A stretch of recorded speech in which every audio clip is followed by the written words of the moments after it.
충격적인 일이 벌어지고 있습니다. 영국의 여권으로도 한국 여권만큼 그 실용성을 따라잡지 못하고 있다고 하는데요. 심지어 한국 여권과 비교해 대기 시간이 30배나 차이나는 지옥 같은 시간을 보냈다고 하는데요. 이후 그녀는 세계에서의 한국의 파워를 다시 생각했다고 합니다. 과연 어떤 사연일지 지금 바로 시작하겠습니다. 안녕하세요. 제 이름은 에비게일 조던이에요. 21살이고요. 영국 런던에 살고 있어요. 이곳에서 태어나고 자랐답니다. 제가 사랑하는 모든 것이 런던에 있었어요. 친구들, 학교, 그리고 매주 화요일 오후마다 공부하던 제일 좋아하는 카페까지요. 사실 많은 사람들이 모르는 제 비밀이 하나 있었어요. 엄마는 한국인이고 아빠는 대만과 영국 혼혈이랍니다. 그러니까 저는 여러 나라의 뿌리를 가진 혼혈인 셈이죠. 하지만 솔직히 저는 그런 부분에 대해 생각해 본 적이 거의 없었어요. 제 마음속에서는 그저 영국인일 뿐이었거든요. 매일 아침 저는 국제정치학을 공부하는 런던 정경대학으로 걸어가고 있었어요.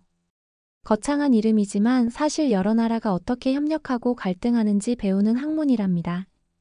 이제 3학년이 되었어요. 교수님들은 제가 똑똑하다고 하시지만 저는 그저 열심히 하는 것뿐이라고 생각하고 있었죠. 거울을 볼 때면 어두운 갈색, 눈과 어깨까지 내려오는 웨이브가 있는 갈색 머리를 가진 제 모습이 비치고 있었어요.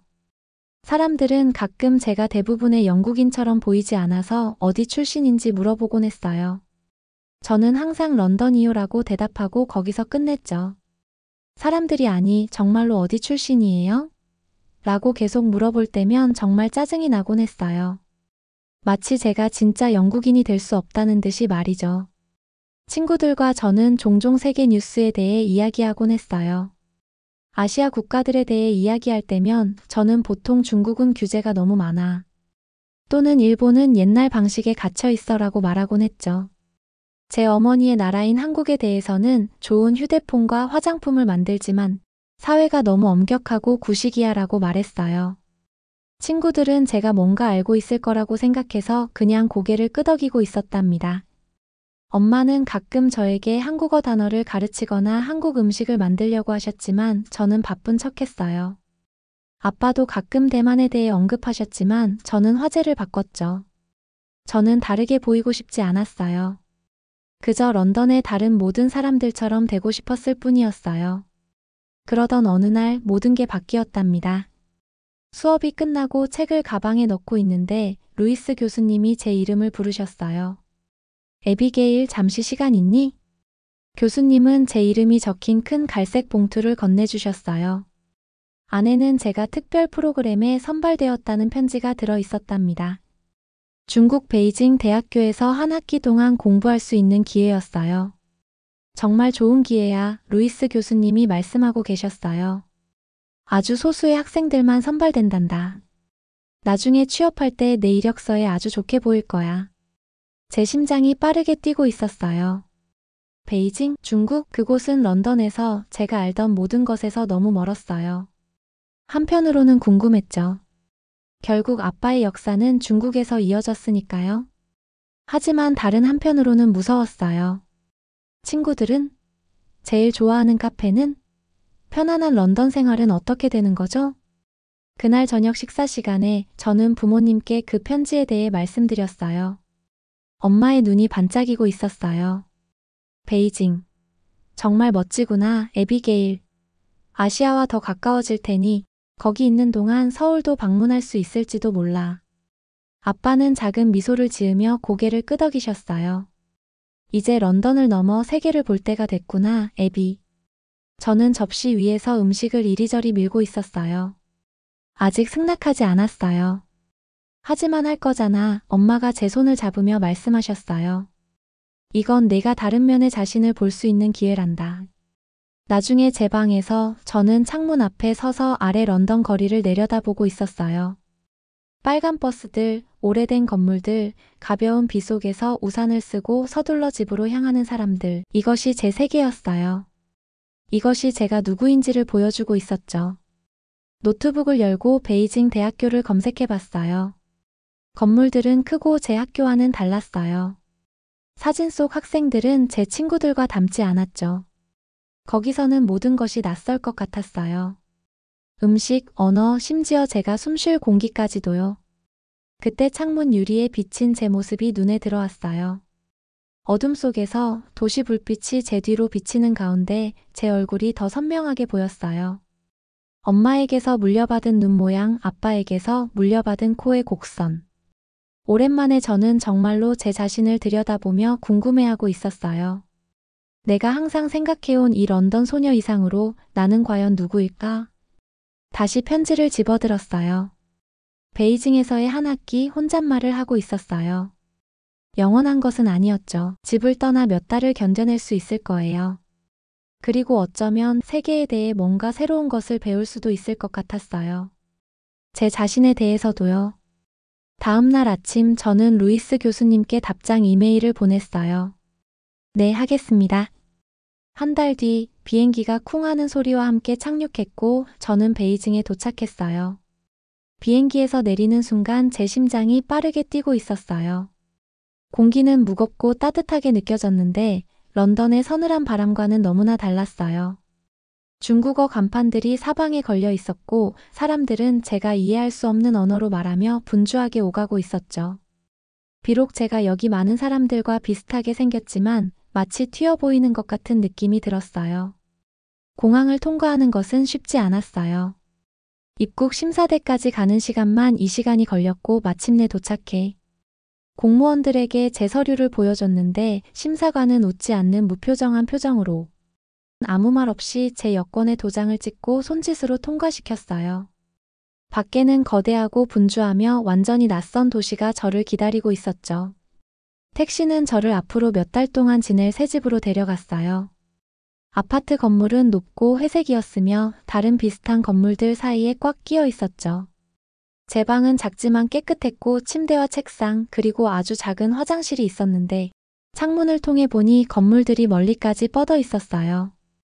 녹색 공원도 빨간 버스도 그리고 사랑하는 런던도 보이지 않았어요. 제가 짐을 풀고 있을 때 룸메이트가 도착했는데 그녀의 이름은 클로이 첸이었고 캐나다에서 온 심리학 전공 학생이었어요. 그녀는 짧은 검은 머리에 날카로운 눈빛을 가졌고 쓸데없는 말은 하지 않는 스타일이었죠. 중국은 처음이야? 그녀가 제가 캐리어와 씨름하는 모습을 보며 물었어요. 저는 고개를 끄덕였어요. 모든 게 너무 달라. 곧 익숙해질 거야. 그녀가 제게 폴더 하나를 건네주며 말했어요. 서양에서 온 학생들을 위해 내가 만든 가이드야. 지도, 유용한 문구들, 그리고 돌아다니는 팁이 담겨 있어. 저는 클로이의 도움에 정말 고마웠어요. 그녀는 샤워기 사용법, 음식을 살 수 있는 곳, 지하철 이용법을 알려줬는데 샤워기는 특별한 버튼을 눌러야 작동했어요. 그녀는 정돈되고 실용적이었고 따뜻하고 친근하진 않았지만 확실히 많은 도움이 됐죠. 다음 날 아침 저는 일찍 일어났어요. 오늘은 베이징 대학교에서의 첫 수업 날이었거든요. 캠퍼스는 거대했고 중요하고 오래된 것처럼 보이는 웅장한 건물들이 있었는데 학생들은 열린 공간을 가로질러 서두르고 있었고 많은 학생들이 자전거를 타고 있었어요. 저는 이 큰 캠퍼스에서 길을 잃은 기분이었어요. 첫 수업은 국제관계학이었어요. 제대로 된 건물과 교실을 찾아서 조용히 뒷자리에 앉았는데 교수님은 영어로 말씀하셨지만 이해하기 어려운 억양이 있었어요. 그는 서양 국가들이 과거에 중국을 어떻게 해쳤는지 그리고 중국이 이제 어떻게 미국과 유럽보다 더 강해지고 있는지에 대해 이야기하고 있었죠. 저는 불편함을 느꼈어요. 런던의 제 학교에서는 선생님들이 중국에 대해 아주 다르게 이야기했거든요. 여기서는 모두가 교수님이 말씀하시는 내용에 고개를 끄덕이고 있었는데 저는 제 진짜 생각을 나누는 것이 두려워 조용히 있었어요. 수업 후에 저는 소셜미디어를 확인하려고 했는데 바로 그때 베이징의 두 번째 큰 충격을 발견했어요. 인터넷이 여기서는 달랐죠. 인스타그램, 유튜브, 심지어 구글도 접속할 수 없었는데 갑자기 고향 친구들과의 연결이 끊어진 기분이었어요. 처음으로 정말 혼자라는 느낌이 들었죠. 점심시간 식당에서 저는 알아볼 수 없는 음식이 담긴 쟁반을 들고 혼자 앉아 있었어요. 중국인 학생들 무리가 저를 쳐다보다가 그중 한 명이 다가왔어요. 미국에서 왔어요? 그가 물었어요. 아니요, 영국에서 왔어요. 제가 대답했어요. 그는 혼란스러운 표정을 지으며 말했어요. 근데 아시아인처럼 생겼는데요?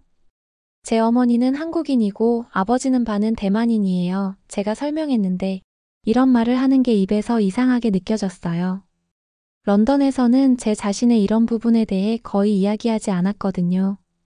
그 학생이 웃으며 말했어요. 아, 그러니까 바나나네요. 겉은 노랗고 속은 하얀. 제 얼굴이 화끈거렸어요. 사람들이 저를 그렇게 생각하는 걸까요? 어떻게 반응해야 할지 몰라서 그냥 억지로 미소를 지으며 그가 떠날 때까지 음식만 내려다보고 있었어요. 그날 밤 방에 혼자 있으니 눈물이 나오려고 했어요. 여기서는 모든 게 잘못된 것 같았죠.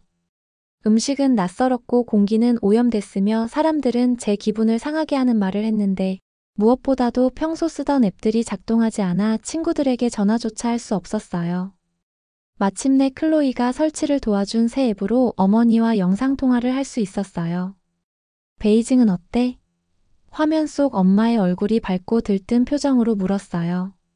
저는 모든 것을 말하고 싶었어요. 얼마나 길을 잃은 기분인지, 그 학생이 저를 바나나라고 불렀는지, 런던이 얼마나 그리운지 말이에요. 하지만 제가 아시아에 엄마의 고향 가까이에 있다는 것에 얼마나 행복해 하시는지 보였어요. 달라요. 대신 이렇게 말했어요. 음식이 흥미로워요. 적응할 거야. 엄마가 말씀하셨어요. 시간이 좀 걸릴 뿐이야. 그리고 나서 엄마는 저를 놀라게 하는 제안을 하셨어요. 방학 때 서울에 가보는 건 어때? 민호 삼촌이 널 보고 싶어 할 거야. 서울은 베이징보다 더 현대적이라서 네가 더 편하게 느낄 수도 있을 거야. 한국? 제가 너무 전통적이고 구식이라고 무시했던 그 나라요? 하지만 제 안에서 뭔가 궁금증이 생기고 있었는데 어쩌면 어머니의 고향을 보는 것이 제가 느끼고 있는 이 혼란스러운 감정들을 이해하는데 도움이 될지도 모르겠다는 생각이 들었어요. 생각해 볼게요. 약속했어요. 통화를 끝내고 나서 저는 창가에 서서 베이징의 밤 불빛을 바라보고 있었어요. 수천 명의 사람들이 이 거대한 도시에 살면서 자신들의 삶을 살고 있었는데 그들은 자신이 어디에 속하는지 알고 있었고 언어, 관습, 규칙을 이해하고 있었죠. 저는 마치 잘못된 상자에서 나온 퍼즐 조각 같았어요. 어디에도 맞지 않는 것 같았어요. 하지만 제 안에 작은 목소리가 속삭이고 있었어요. 어쩌면 이 소속감 없음이 고쳐야 할 것이 아닐 수도 있고 오히려 탐험해 볼 만한 것인지도 모른다고요. 왜 런던에서는 제가 너무 영국인 같다고 느꼈는데 여기서는 그렇게 외국인처럼 느껴질까요? 왜 누군가 제 아시아적인 외모를 지적했을 때 그렇게 아팠을까요? 저는 클로이의 폴더를 열고 지하철 지도를 찾아서 손가락으로 대학교까지 가는 노선을 따라가며 정류장들을 외우고 있었어요. 내일은 새로운 날이 될 거예요. 다시 시도해 볼 거고 어쩌면 방학 때 서울에 가서 어머니의 고향이 실제로 어떤지 볼지도 모르겠어요. 베이징에서 2달이 지났어요. 간단한 중국어로 음식 주문하는 법, 지하철 타는 법, 중국에서 작동하는 특별한 앱 사용하는 법을 배웠죠. 하지만 집 같은 느낌은 전혀 들지 않았어요. 공기는 항상 오염으로 무거웠고 사람들은 너무 많았고 규칙은 너무 엄격했어요. 방학까지 남은 날들을 하루하루 세고 있었죠. 마침내 서울로 여행하는 날이 왔어요.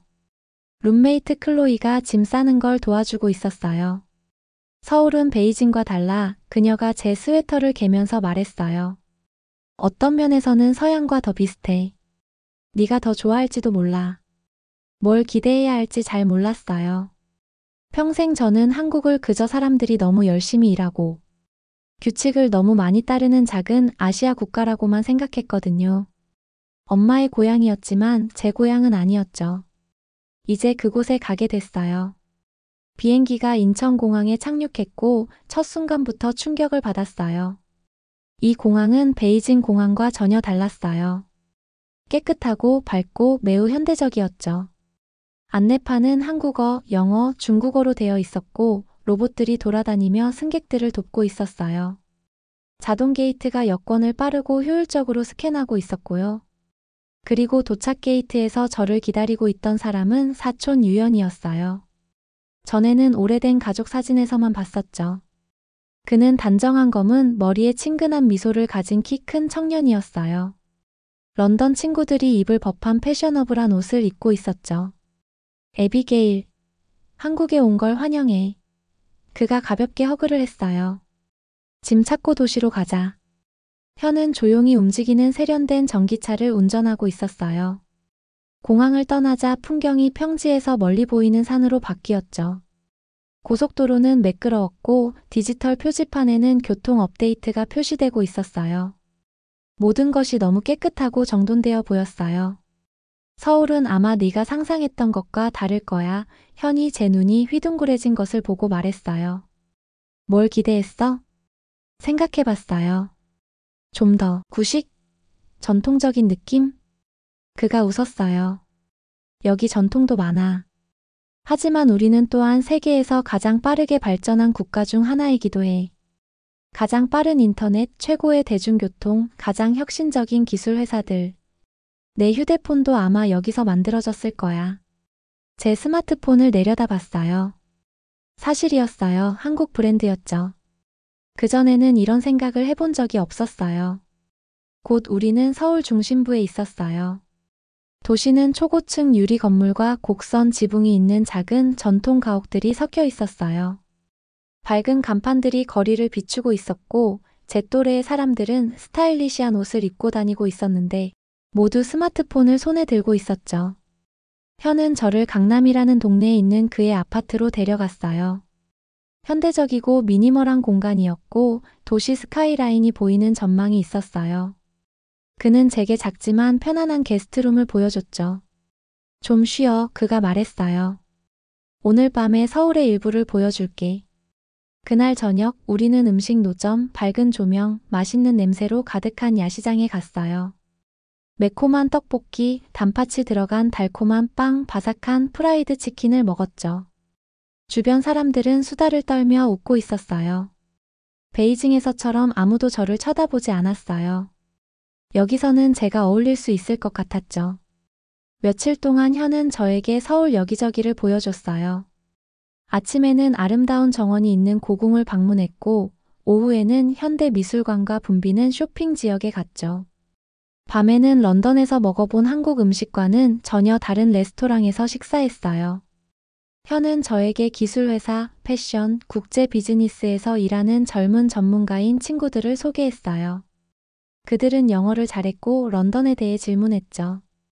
그들은 제가 대부분의 영국인들과 다르게 생겼다는 점만이 아니라 제 삶에 대해 궁금해하고 있었어요. 서울을 이렇게 즐기게 될 줄은 몰랐어요. 도시는 활기차고 흥미롭게 느껴졌어요. 옛것과 새것의 조화는 어디에나 있었죠. 사원 옆에 고층 빌딩, 현대 카페 옆에 전통 찻집. 그리고 거리 예술, 패션, 음악, 음식 등 창의성이 넘쳤어요. 어느 날 현이 제안을 가지고 왔어요. 내 친구들과 이번 주말에 홍콩에 갈 건데 같이 갈래? 홍콩에 가본 적이 없었어요. 흥미롭게 들렸죠. 응, 가고 싶어. 금요일 아침에 홍콩으로 날아갔어요. 홍콩 공항에서 이상한 일이 일어났어요. 우리 모두 입국 심사줄에 함께 서 있었는데 현과 그의 한국인 친구들이 다른 곳으로 이동했어요. 자동 입국을 위한 특별줄이었죠. 현이 한국 여권을 스캔하고 게이트를 통과하는 것을 지켜보고 있었어요. 불과 10초도 걸리지 않았죠. 한편 저는 일반 줄에서 거의 30분을 기다렸어요. 제가 통과했을 때쯤 현은 대기구역에 앉아 휴대폰으로 일하고 있었어요. 당신은 빨랐네요. 제가 말했어요. 한국 여권이니까 그가 간단히 대답했어요. 한국 여권은 스캔만으로 입국 절차가 간소화되어 있는데 너는 안 그래? 고개를 저었어요. 이건 새로운 소식이었어요. 한국 여권은 세계에서 가장 강력한 여권 중 하나야. 미국인이나 영국인보다 더 많은 국가를 비자 없이 방문할 수 있어. 충격받았어요. 어떻게 이걸 몰랐지? 대학에서 국제정치학을 공부하고 있었는데 한국 여권이 그렇게 강력한지 전혀 몰랐어요. 항상 제 영국 여권 같은 서양 여권이 최고라고 생각했었죠. 호텔에서 이것에 대해 계속 생각하고 있었어요. 노트북을 열고 세계에서 가장 강력한 여권을 검색했어요. 실제로 대한민국은 영국과 미국보다 위에 있는 목록 상위권에 있었죠. 한국에 대해 더 많이 읽기 시작했어요. 세계에서 가장 빠른 인터넷이 있었고 훌륭한 의료 시스템도 있었어요. 학생들은 국제시험에서 최고 점수를 받았고 한국 영화와 음악은 전 세계적으로 인기가 있었죠. 어떻게 이 모든 것을 놓쳤을까요? 왜 한국을 그저 작고 전통적인 나라로만 생각했을까요? 그 답이 저를 세게 때렸어요. 제가 무지했던 거예요. 엄마의 고향에 대한 진실을 배우기보다는 고정관념을 믿기로 선택했던 거죠. 한국 유산을 무시하면서 영국인 정체성을 자랑스러워했어요. 그날 밤 호텔 창문에서 홍콩 스카이라인을 바라보면서 이상한 기분이 들었어요. 처음으로 만약 제가 더 일찍 한국인 측면을 받아들였다면 제 삶이 어땠을지 궁금했어요. 언어를 배웠거나 지금보다 먼저 서울을 방문했거나 또는 엄마가 그녀의 문화에 대해 가르쳐 주려 할 때 조금이라도 더 관심을 기울였다면요. 제가 정말 누구였을까요? 억양과 교육에도 불구하고 완전한 영국인도 아니었고 문화에 대해 거의 아무것도 몰랐기 때문에 완전한 한국인도 아니었어요. 저는 그 사이 어딘가에 존재하고 있었어요. 두 세계 모두에 속하지만 어느 쪽에도 완전히 속하지 않는 그 사이예요. 창문 유리에 비친 제 모습을 바라봤어요. 항상 가지고 있던 같은 얼굴, 어두운 눈, 웨이브가 있는 갈색 머리, 동양과 서양이 섞인 특징들. 하지만 이제는 다르게 보였어요. 제 얼굴은 어디에도 맞지 않는 퍼즐이 아니었어요. 두 세계를 연결하는 다리였죠. 다음 날 아침 마음속에 새로운 감정이 일어났어요. 마치 제 안에 문이 하나 열린 것 같았어요. 이제 새롭게 배우고 이해하고 다르게 보려는 준비가 되어 있었죠. 서울로 돌아와서 현에게 제가 할 거라고 생각지도 못했던 질문을 했어요. 한국에 대해 가르쳐 줄래? 관광객들이 보는 것만이 아니라 진짜 한국에 대해서. 그의 얼굴에 놀라움과 기쁨이 번졌어요. 물론이지. 어디서부터 시작하고 싶어? 그렇게 제 인생에서 가장 놀라운 이주가 시작됐어요. 현은 단순히 장소만 안내하는 게 아니라 제가 무시했던 문화 전체를 알려주는 안내자가 되어 주었어요.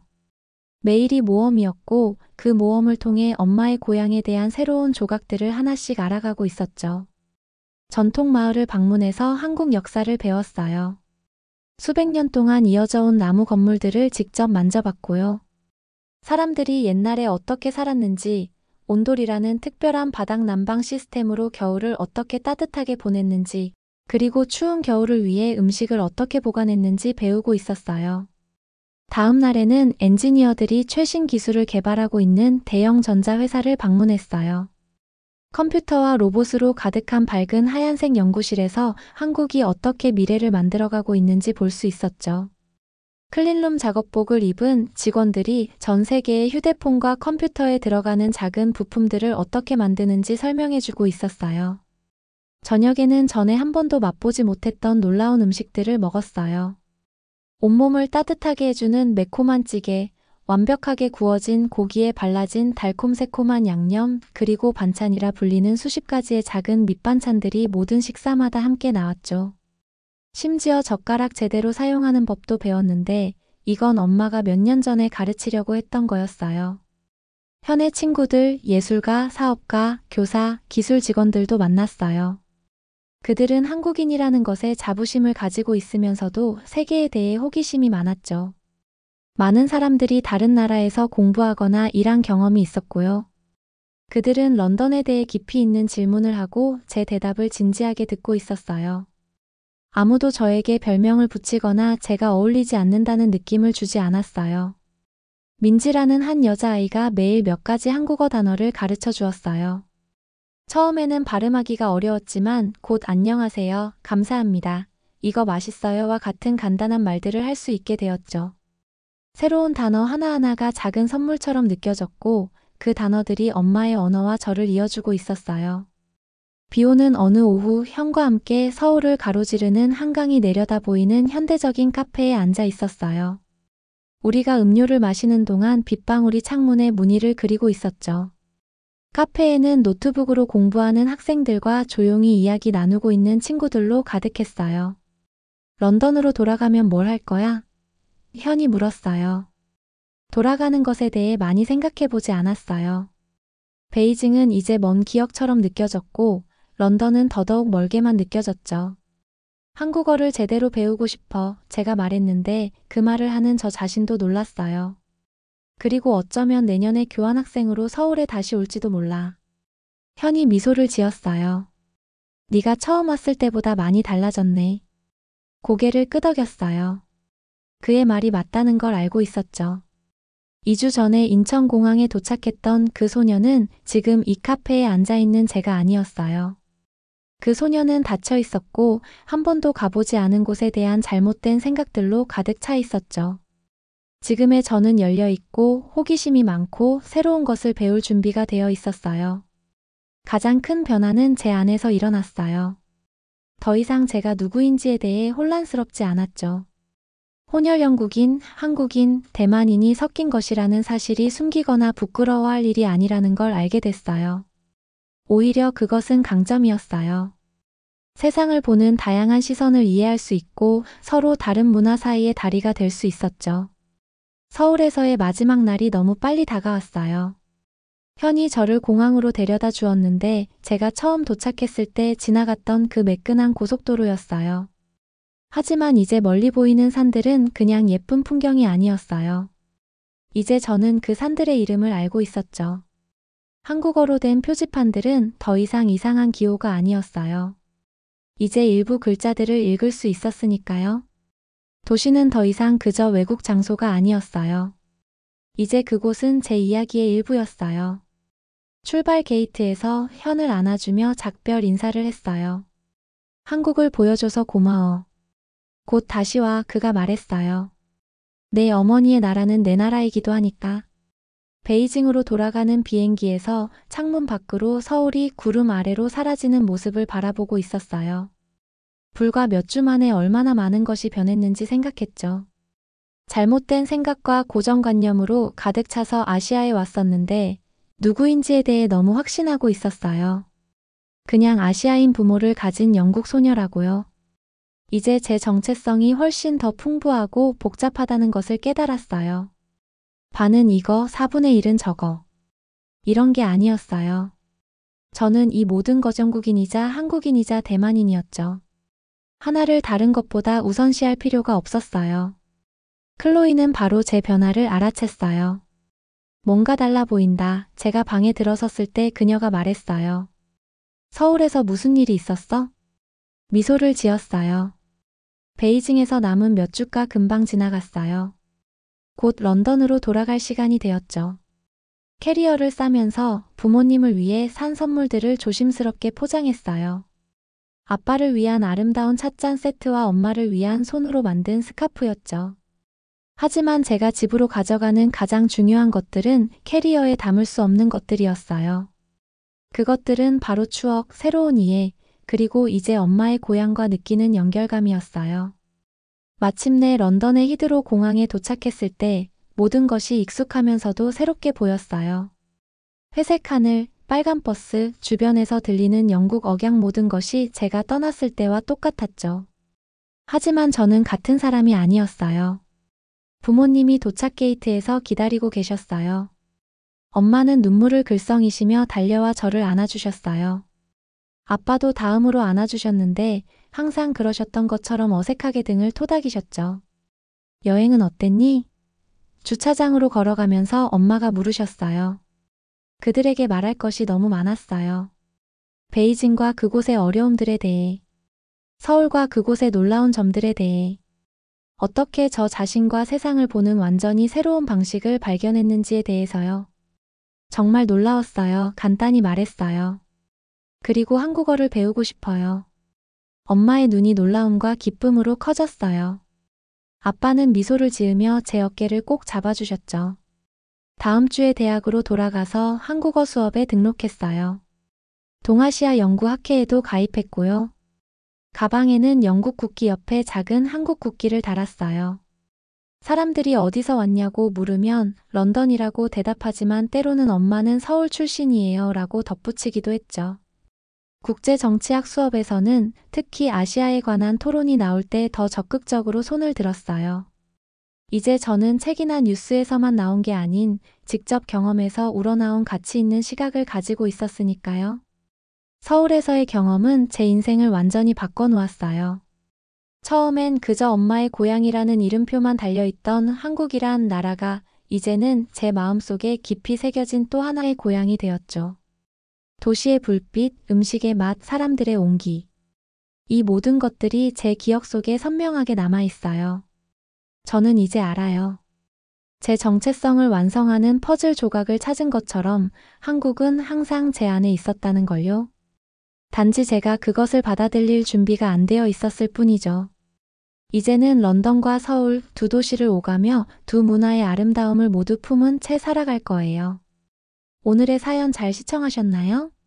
오늘 소개된 사연이 여러분의 마음을 따뜻하게 만들었다면 구독과 좋아요를 눌러주세요. 여러분의 구독과 좋아요는 영상을 제작하는 데 있어 정말 큰 힘이 됩니다.